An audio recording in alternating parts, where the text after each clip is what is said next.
Hari ini kita akan masuk di bagian yang ketiga dari seri khotbah Stronger Than Ever. Lebih kuat dari sebelumnya. Dan di dalam bagian yang ketiga ini saya mau bagikan kepada kita semua satu firman Tuhan yang luar biasa sekali. Judulnya adalah serangan balik. Wow, ini judul yang gak biasanya. Tapi kita harus mengerti bahwa seringkali setelah kita berhasil memenangkan sebuah pertempuran, akan ada yang namanya serangan balik. Anda boleh mempelajari ini di dalam Alkitab dan saudara akan menemukan banyak sekali contoh-contohnya.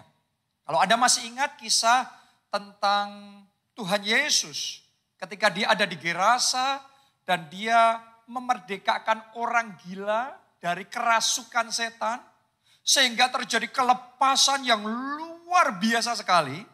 Nah, kalau Anda teliti, Anda akan menemukan ada sesuatu yang aneh. Setelah kelepasan besar yang terjadi itu, berikutnya orang-orang di daerah sana malah meminta Tuhan Yesus untuk meninggalkan wilayah mereka. Ya, artinya pintu tertutup buat Tuhan Yesus untuk melanjutkan pemberitaan Injil dan pelayanannya di daerah sana. Oke, jadi setelah sebuah kemenangan besar, sekarang ada yang namanya serangan balik. Apakah mungkin saudara juga mengalami hal yang sama? Anda baru saja mengalami terobosan yang besar, kemenangan yang besar. Tapi tiba-tiba sesuatu terjadi, ya iblis kayak berusaha untuk mendesak balik dan berusaha untuk menutup jalan saudara. Itu yang namanya serangan balik. Dan hal yang seperti itu ya seringkali terjadi dan bahkan dicatat di dalam firman Tuhan. Anda kalau juga masih ingat kisah tentang Petrus dan Yohanes. Mereka mengadakan mujizat yang menyolok dan tidak dapat disangkal. Yaitu orang yang lumpuhnya sejak lahir, tapi oleh kuasa nama Yesus disembuhkan. Petrus berkata, emas dan perak tidak ada padaku, tapi yang ada padaku kuberikan kepadamu di dalam nama Yesus orang Nazaret. Berjalanlah. Dan kemudian orang lumpuh itu berjalan. Dan itu menjadi sebuah terobosan yang luar biasa. Kemudian pertobatan jiwa besar-besaran terjadi. 5.000 jiwa bertobat dan diselamatkan. Jadi Anda bisa membayangkan itu benar-benar revival yang besar dan luar biasa Tuhan kerjakan. Tapi kalau Anda teliti lebih lanjut lagi dalam ayat-ayat berikutnya, Anda akan menemukan bahwa tiba-tiba para imam dan orang-orang Saduki yang lihat semuanya itu, mereka marah, terus kemudian mereka datang untuk menangkap Petrus dan Yohanes. Jadi di momen sebelumnya Petrus Yohanes mengalami revival besar. Tapi di momen berikutnya mereka malah ditangkap. Nah, ini yang namanya serangan balik. Apakah saudara juga mengalami yang sama seperti yang dialami oleh Petrus dan Yohanes? Tuhan pakai saudara untuk mengerjakan mujizat. Melalui hidup saudara ada banyak pekerjaan Tuhan yang luar biasa, banjir mujizat terjadi.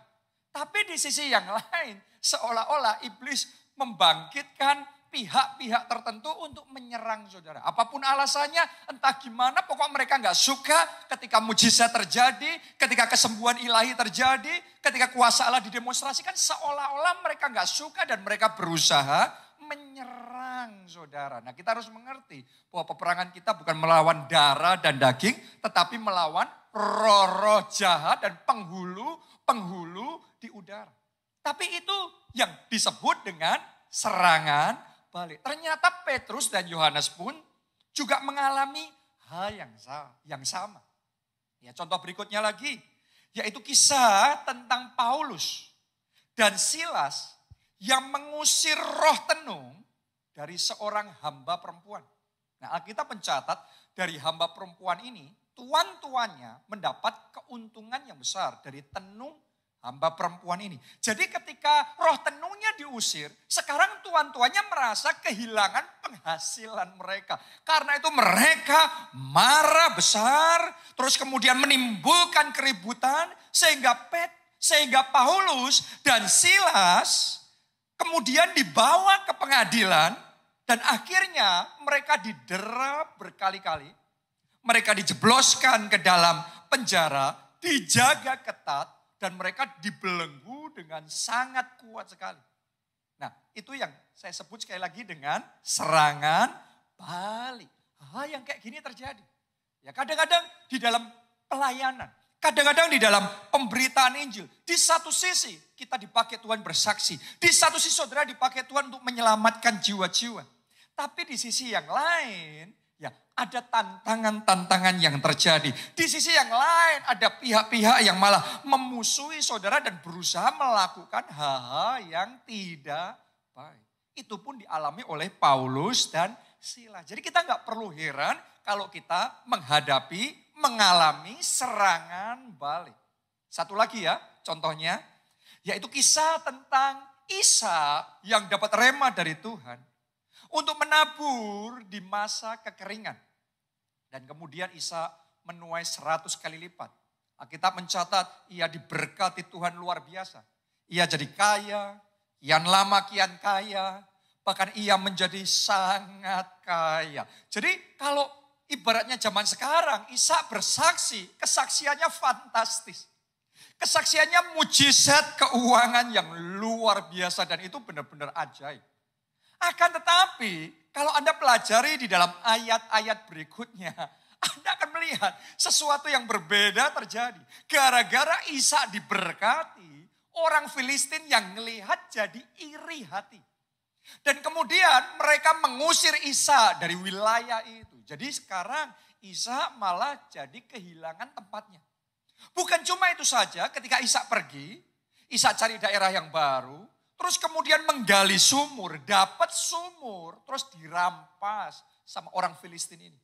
Dan itu terjadi beberapa kali. Dia gali lagi, dirampas lagi, gali lagi, dirampas lagi. Baru setelah dia gali lagi, terus kemudian dia bisa mendapat ketenangan, menikmati sumur yang dia gali tersebut. Jadi ada tantangan demi tantangan. Ada masalah demi masalah yang terjadi setelah sebuah mujizat yang luar biasa.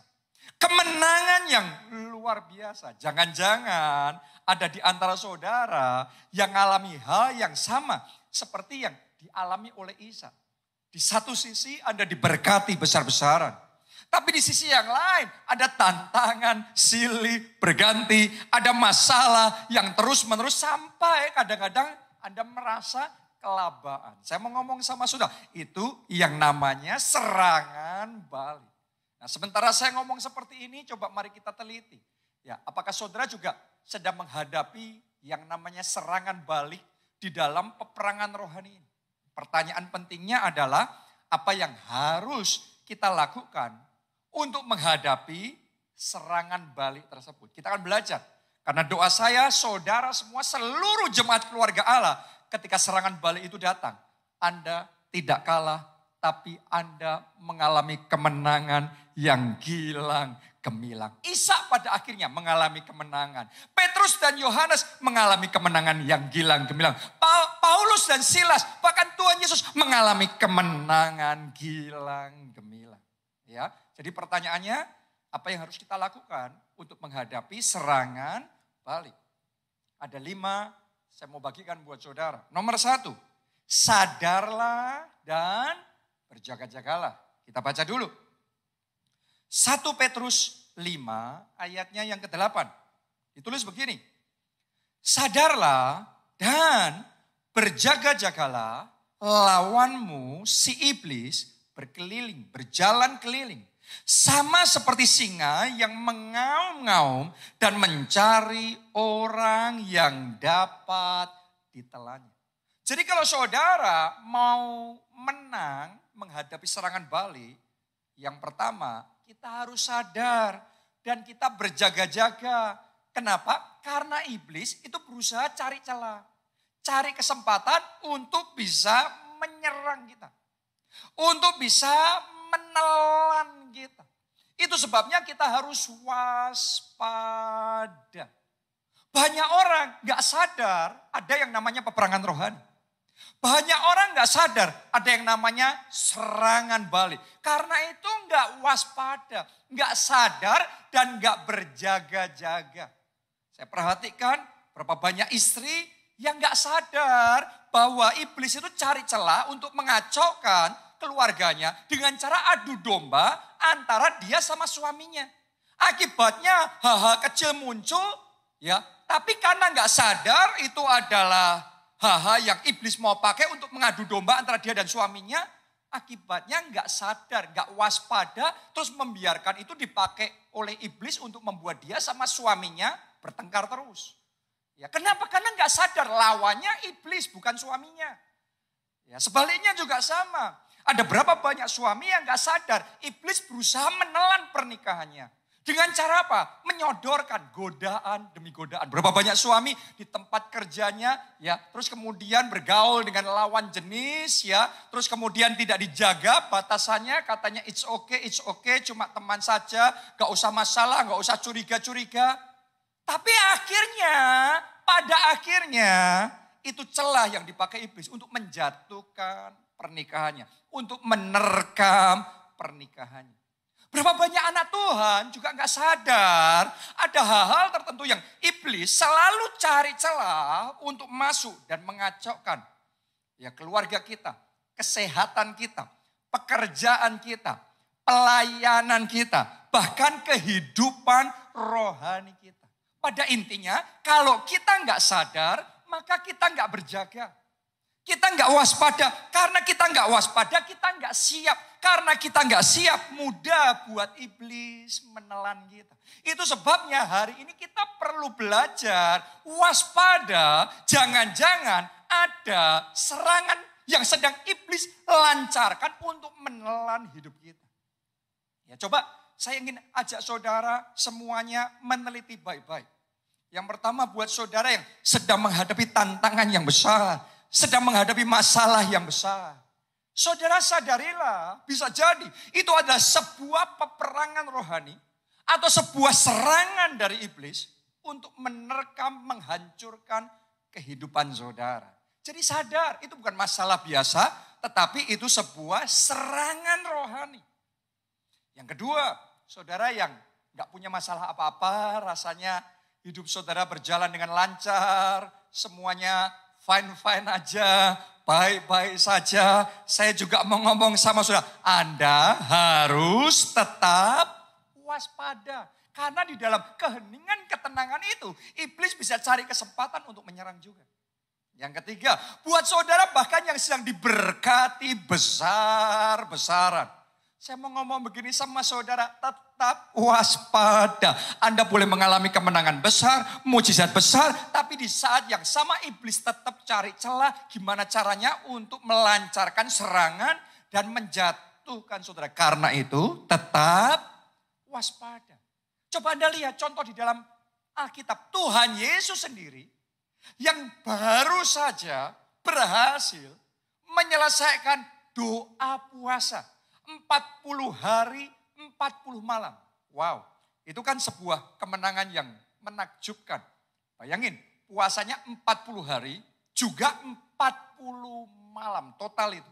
Itu benar-benar luar biasa. Tapi ternyata, walaupun sebegitu diurapinya Tuhan Yesus, iblis tetap cari kesempatan.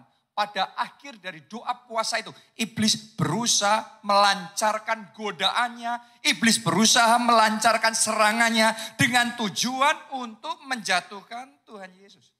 Tapi Tuhan Yesus enggak jatuh, Tuhan Yesus enggak kalah. Kenapa? Dia sadar, dia berjaga-jaga, dia waspada, dan dia mengalami kemenangan. Saya deklarasikan di dalam nama Yesus, Anda tidak kalah. Semua serangan yang ditujukan, dilancarkan iblis kepada saudara saat ini juga dipatahkan. Anda yang menang, bahkan saudara jadi lebih dari pemenang. Oke? Tapi yang penting kita harus selalu sadar dan berjaga-jaga. Kalau Tuhan Yesus saja digoda, apalagi kita. pasti akan ada godaan, akan ada serangan.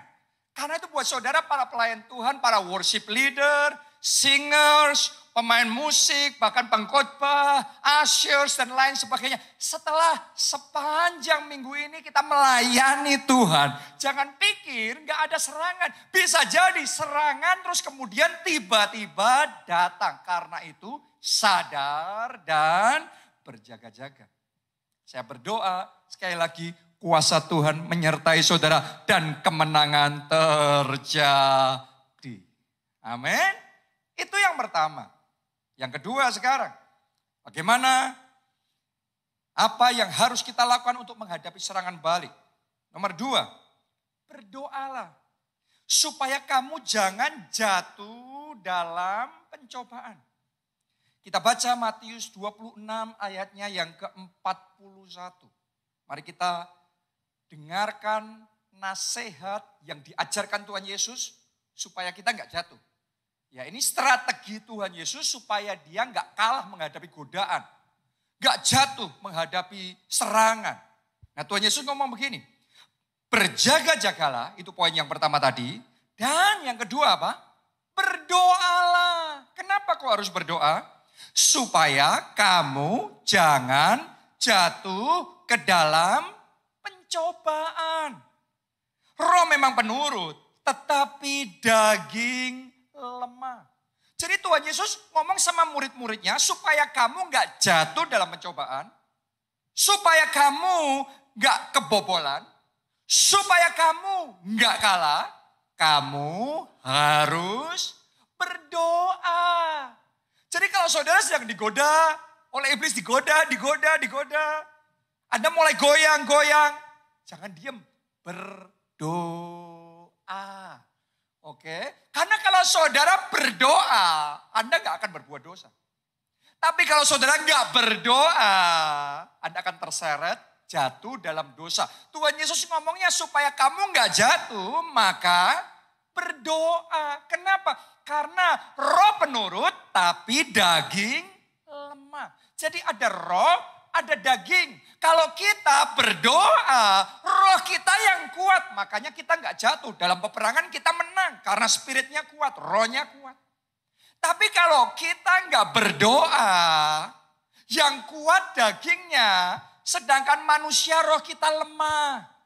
Kalau kita lemah, nggak ada kekuatan yang cukup di dalam peperangan. Banyak orang banyak orang jatuh dalam pencobaan. Banyak orang kalah. Kenapa? Karena tidak berdoa. Mungkin saudara tanya sama saya, Pak, tapi kan saya sudah berdoa. Kenapa kok saya masih jatuh dalam dosa? Jatuh di dalam pencobaan, di dalam godaan. Jawabannya sederhana. Karena kurang berdoa. Murid-murid Yesus bukan tidak berdoa. Mereka berdoa, tetapi kurang berdoa. Saya yakin Anda sudah berdoa, tetapi Anda kurang berdoa. Kenapa? Karena kalau belum cukup doanya, gampang untuk iblis menjatuhkan kita. Karena itu hari ini buka hati saudara lebar-lebar. Tuhan Yesus sedang mengajari saudara supaya nggak jatuh dalam pencobaan, berdoa. Ada yang doanya selama ini jarang-jarang. Ayo tingkatkan doa saudara. Ada sebagian orang yang doanya sehari 4 menit. Maksudnya gimana? 1 menit makan pagi, 1 menit makan siang, 1 menit makan malam, 1 menit doa sebelum tidur. Jadi 4 menit. Saya mau ngomong sama saudara gak heran, cepat roboh, cepat jatuh. Karena rohnya lemah. Hari ini saya tantang saudara, tingkatkan kehidupan doa saudara. Doa minimal 1 jam sehari. Bahkan 2 jam sehari.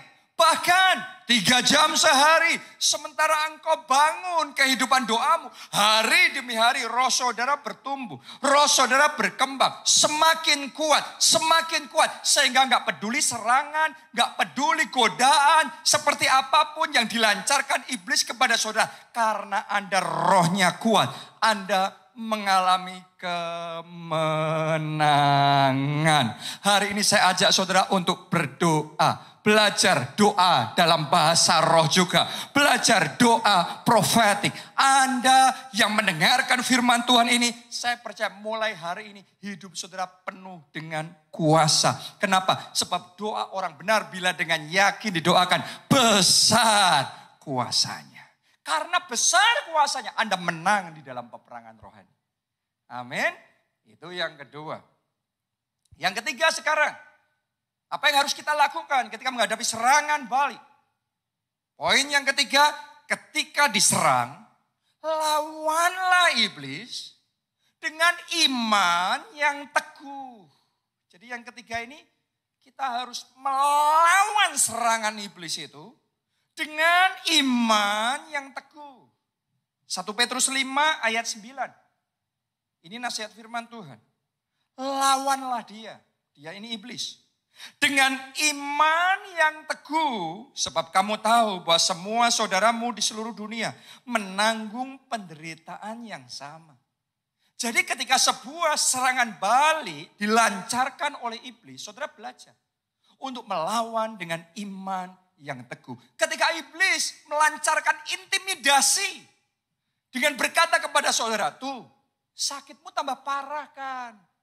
Ini ujungnya pasti celaka, ujungnya pasti binasa.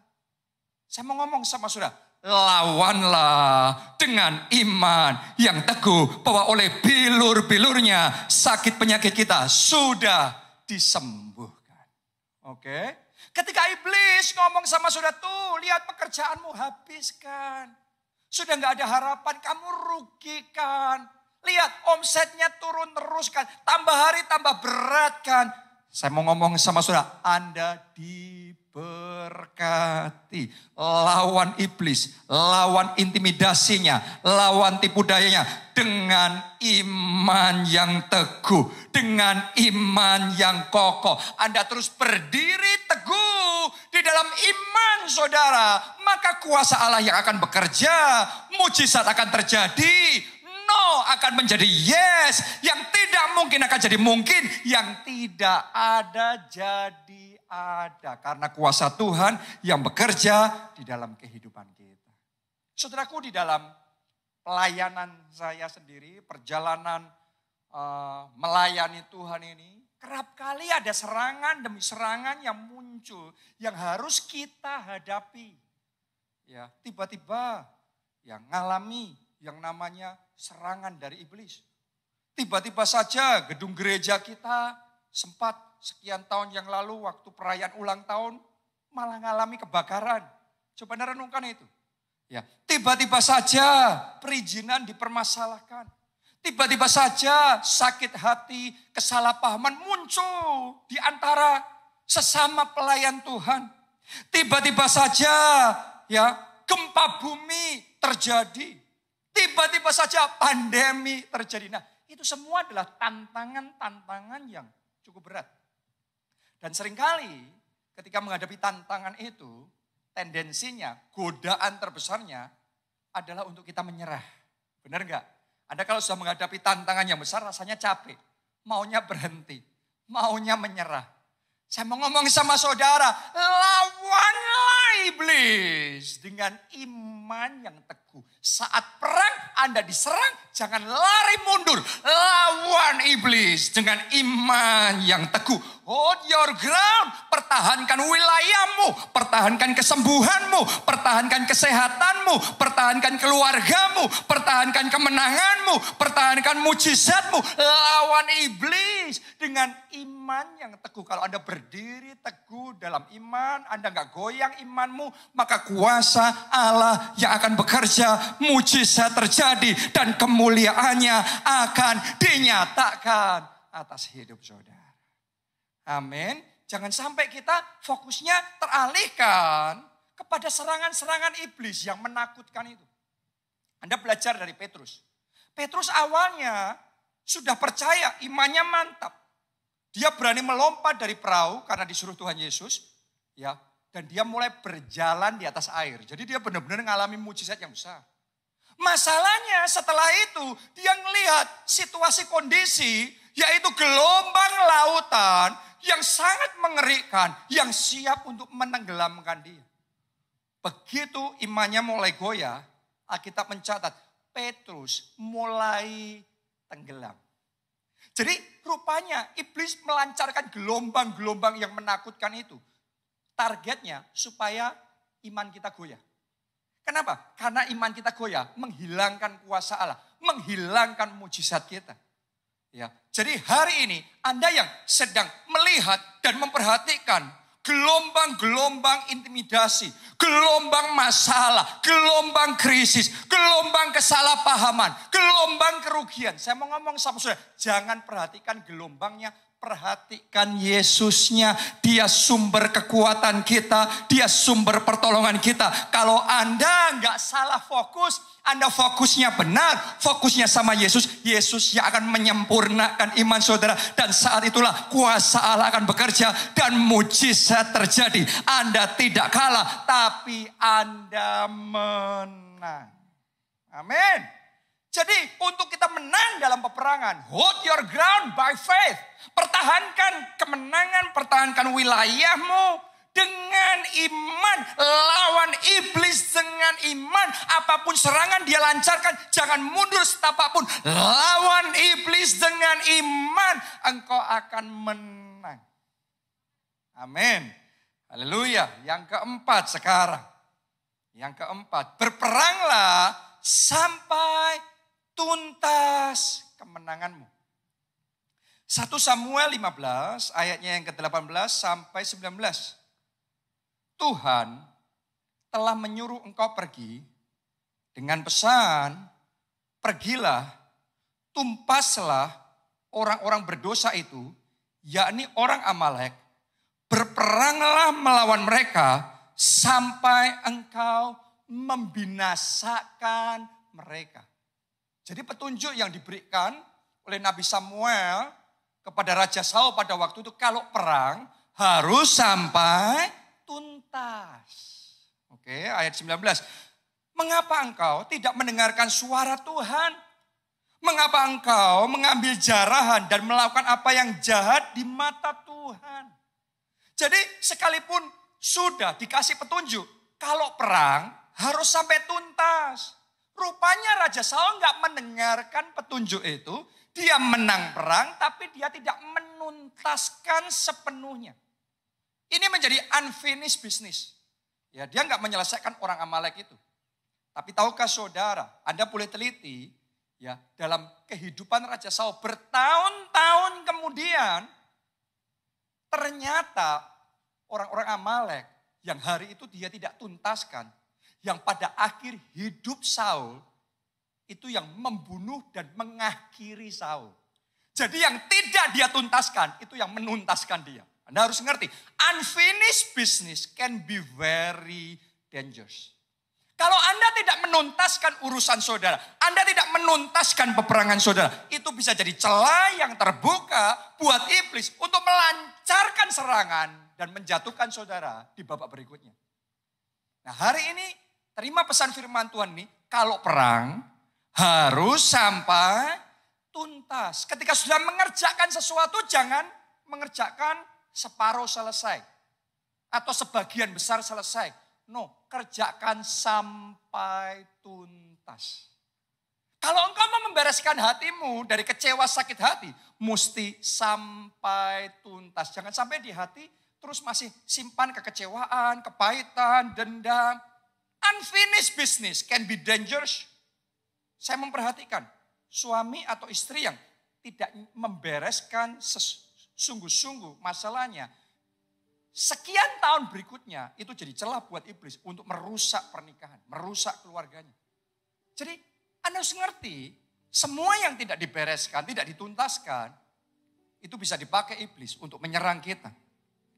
Kalau saudara tidak menutup celah dosa perselingkuhan secara tuntas. Oke lah, sudah terlanjur jatuh dalam dosa perselingkuhan. Tapi mesti selesainya sampai tuntas. Jangan cuma sekedar, oh ya sekarang sudah enggak lagi berselingkuh. Tapi masih simpen nomor handphonenya, masih kontak, masih say hi, chatting, texting. Saya mau ngomong sama saudara, sekarang kayaknya nggak apa-apa. Sekian tahun kemudian, itu bisa jadi celah yang iblis pakai untuk menuntaskan Anda. Jadi bahaya sekali kalau kita tidak menuntaskan serangan iblis itu, peperangan rohani itu jadi celah untuk iblis yang malah menuntaskan kita. Hari ini kalau Anda berperang, tuntaskan peperangan sampai selesai. Amin. Kalau Anda membereskan masalah, bereskan sampai tuntas. Kalau saudara mau menyelesaikan urusan legal, saudara selesaikan sampai tuntas. Ya, kadang-kadang masalahnya, saya ngerti benar.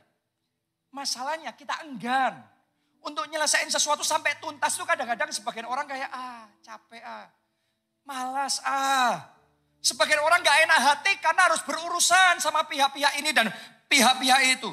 Sebagian lagi cari gampang. Karena itu gak tuntas 100%. Biasanya 95%. 5% ya sudahlah. No. Hari ini saya ajak saudara. Kalau berperang sampai tuntas. Disiplin diri saudara. Paksa diri saudara. Semua tanggung jawab yang harus Anda kerjakan. Semua urusan yang harus Anda selesaikan. Harus sampai tuntas. Kemenanganmu harus sampai tuntas. Kalau Anda lakukan bagian saudara. Saya mau katakan. Kemenangan Anda enggak cuma sekarang. Terus kayak Saul. Di babak berikutnya dibalik sama iblis jadi kekalahan. No. Tapi kemenangan saudara adalah kemenangan permanen. Saya berdoa di dalam nama Yesus, mujizatmu permanen, pemulihan keluargamu permanen, keselamatan saudara permanen, kemenangan saudara permanen. Amin. Itu yang keempat. Yang terakhir, yang kelima. Pertahanan terbaik adalah terus agresif menyerang dan merebut daerah musuh lebih banyak lagi. Nah, ketika kita menghadapi peperangan rohani, ada serangan balik, kadang-kadang sebagian orang berpikirnya bertahan. Tapi Anda harus ngerti, seringkali pertahanan terbaik adalah menyerang. Ketika kita menyerang, kita siap dan kita akan mengalami kemenangan. Coba Anda lihat Daud. Daud itu selama dia agresif menyerang, gak ada yang bisa mengalahkan dia. Daud selalu menang lagi, wilayahnya tambah luas lagi. Tuhan menyertai dia, kuasa Tuhan bekerja, mujizat terjadi, kemenangan terjadi. Tapi ketika Daud mulai mau pensiun, ketika Daud mau nyari relax, santai di rumah, gak maju berperang, agresif menyerang. Tetapi sekarang dia bertahan. Di kubu pertahanannya yang paling nyaman. Di situ iblis melancarkan serangan. Dan Anda boleh mempelajari firman Tuhan. Anda akan menemukan Daud kalah. Daud jatuh dalam dosa. Daud jatuh di dalam perzinahan. Jadi Daud yang sama kalau menyerang menang. Tapi kalau cuma bertahan dia bisa rontok. Seringkali pertahanan terbaik adalah kita menyerang. Berapa banyak orang justru jatuh ketika mundur dari peperangan rohani. Berapa banyak orang jatuhnya bukan saat berjuang. Tapi saat mau pensiun, saat sudah mau, ya sudah gak usah sampai kayak gimana lagi, sudah mau bertahan aja. Akhirnya justru jatuh. Bahkan di masa seperti sekarang ini, saya perhatikan, sebagian dari kita yang rasanya capek dalam peperangan rohani, sudah bertahan aja deh. Mundur dari peperangan rohani, mundur dari pelayanan, mundur dari ibadah. Untuk awal kayaknya it's okay dan it's okay dan it's okay. Tapi Anda tunggu, Anda yang sudah melakukan itu beberapa waktu, pada akhirnya Anda mengakui, Anda pasti akan mengakui, saudara akan jadi sasaran empuk, mangsa empuk buat iblis. Gampang digoda, gampang jatuh dalam dosa. Coba Anda lihat, Saudara yang biasanya pelayanan, sekarang nggak pelayanan. Anda biasanya ibadah onsite, sekarang sudah sekian lama nggak ibadah. Awalnya kita ngomong oke, tapi akhirnya kita harus mengakui, it's not okay. Pertahanan terbaik, kita harus agresif menyerang. Karena itu, hari ini saya ajak saudara, ayo bangkit. Jangan cuma bertahan, kita harus maju. Kita harus agresif. Kita harus menyerang. Dimulai dengan kobarkan roh saudara. Miliki roh yang menyala-nyala. Karena untuk kita maju itu butuh api. Butuh roh yang menyala-nyala. Orang kalau suam-suam kuku maunya bertahan, maunya pensiun, maunya mundur. Tapi kalau orang menyala, dia akan ekspansi, dia akan agresif, dia akan maju, dia akan masuk di dalam peperangan. Dan orang yang seperti ini, dia akan memenangkan peperangan. Karena itu saya berdoa hari ini Roh Kudus mengobarkan kembali api roh itu. Semua kesuaman dilenyapkan dalam hidup saudara. Mulai hari Anda bangkit. Roh saudara dikobarkan. Api Roh Kudus kembali menyala dalam hidup saudara. Saya mau ngomong begini sama saudara. Kemajuan pesat yang dialami oleh gereja kita sekian tahun terakhir ini. Terjadinya, saya percaya salah satu penyebabnya karena Pak Obaja membatalkan niatnya untuk pensiun. Jadi sekian tahun yang dulu Pak Obaja itu sempat berpikir dia mau pensiun. Sudahlah, gak usah sampai kayak gimana lagi. Sudah sekian waktu lamanya perang, maju, agresif, wah berjuang all out. Mau cari apa lagi? Sudahlah.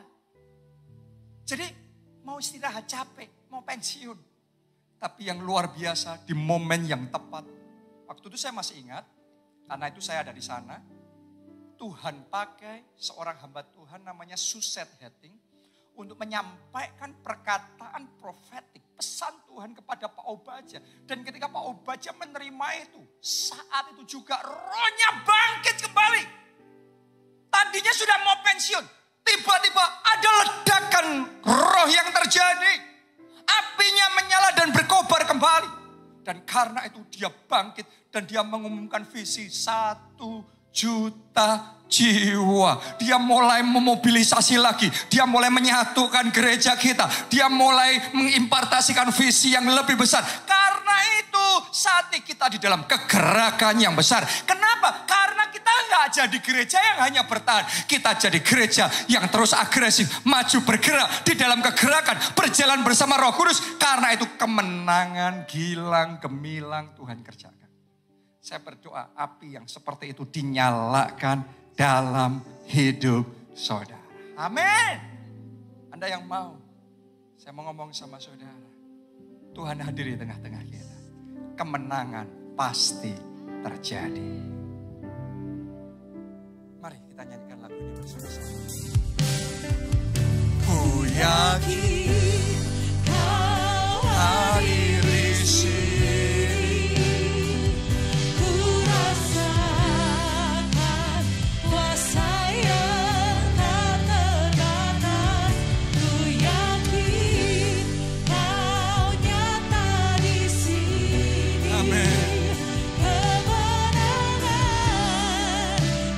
Mari semuanya, lambaikan dua tanganmu, katakan, ku yakin kau hadir di sini. Ku rasakan kuasa yang tak terbatas. Ku yakin kau nyata di sini. Kemenangan terjadi. Hari ini kita belajar, ada yang namanya peperangan rohani, ada yang namanya serangan balik. Tapi saya berdoa Anda terima perlindungan Tuhan terhadap semua serangan balik dari iblis.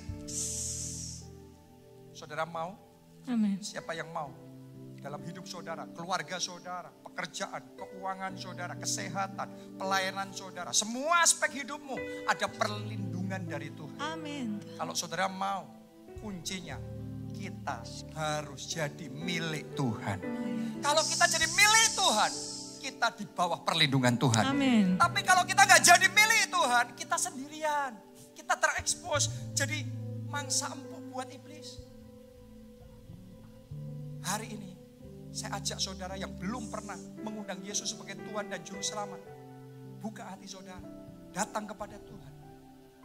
Dan biarkan hidup saudara jadi milik Yesus.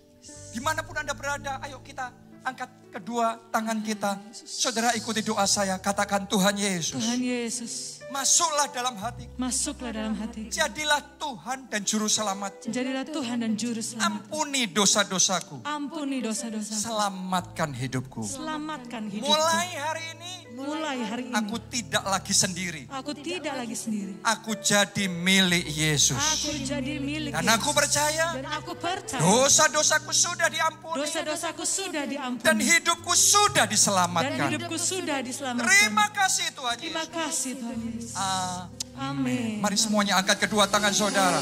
Ambil waktu untuk berdoa buat keluarga dan teman-teman saudara yang belum mengenal Yesus. Supaya mereka diselamatkan.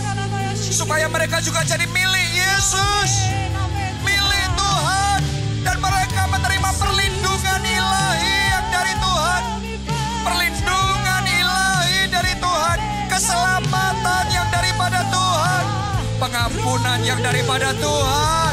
Penjagaan Tuhan yang sempurna. Ya.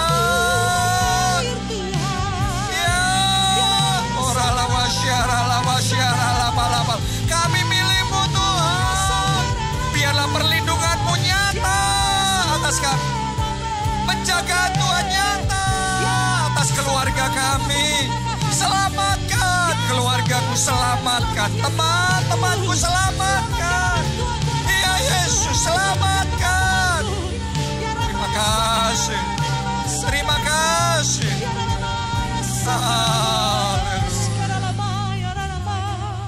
Yang berikutnya saudara, kita juga sudah belajar untuk kita menang di dalam peperangan rohani. Amin.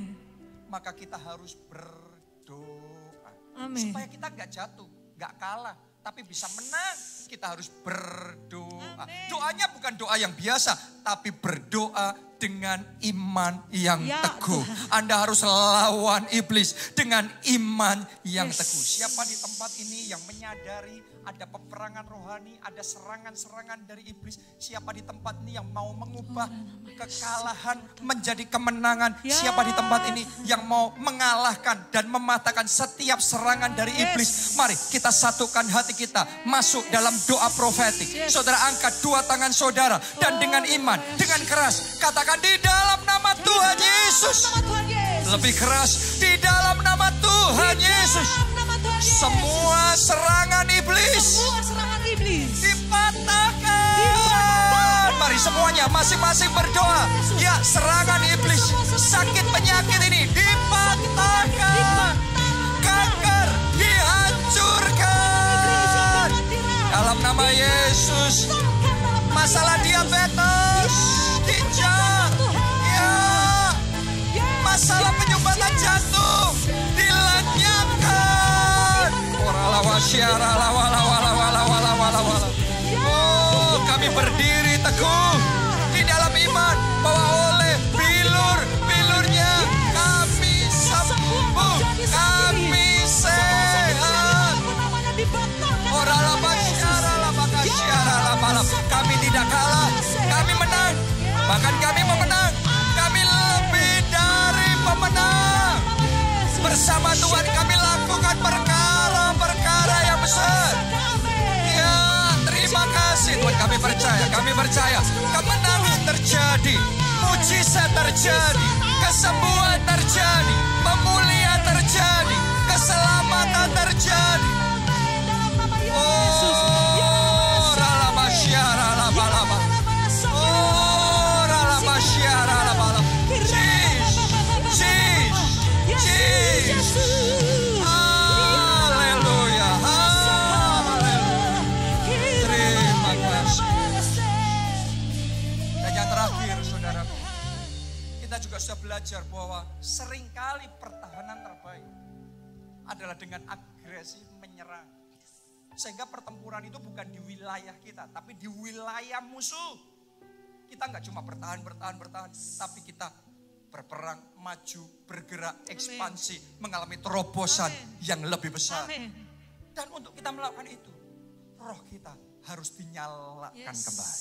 Jangan punya roh yang suam. Jangan maunya sudah cukup istirahat, pensiun aja, mundur aja. No. Saat kita terlena, saat kita suam, maka itu adalah kesempatan buat iblis untuk menerkam kita. Jadi sasaran empuk iblis. Karena itu saya mau berdoa supaya hari ini api Roh Kudus dinyatakan atas kita, menyala kembali di dalam hati kita. Anda yang mau supaya hati saudara dibakar dengan api Roh Kudus itu, bangkit kembali di dalam roh yang berkobar-kobar itu. Mari sekarang semuanya angkat dua tangan dengan mantap, katakan di dalam nama Yesus. Di dalam nama Yesus. Api Roh Kudus, Api Roh Kudus menyala. saat ini. Menyala saat berkobar. Roh kami dinyalakan. Api itu menyala. Menyala. Berkobar kembali. Berkobar. Oh Jesus. Bangkitkan. Nyalakan. Nyalakan apinya. Nyalakan apinya. Api Roh Kudus membakar hati kami, membakar roh kami, menyala. Oh, thank you. Ku yakin Kau hadir di sini.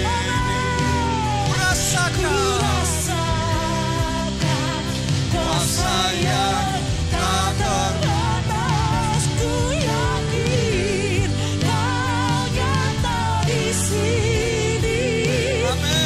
Kemenangan terjadi di sini. Yes Lord, sangat jiwaku memujimu. Sungguh besar Kau Yesusku, setiap hatiku menyembahmu. Kau besar, Kau besar, Kau besar.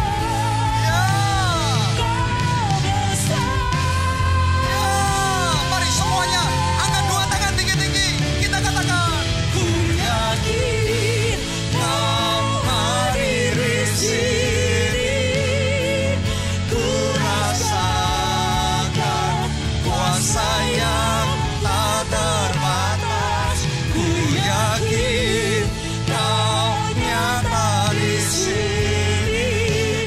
Kemenangan terjadi di sini. Kesatuan terjadi di sini. Kerapasan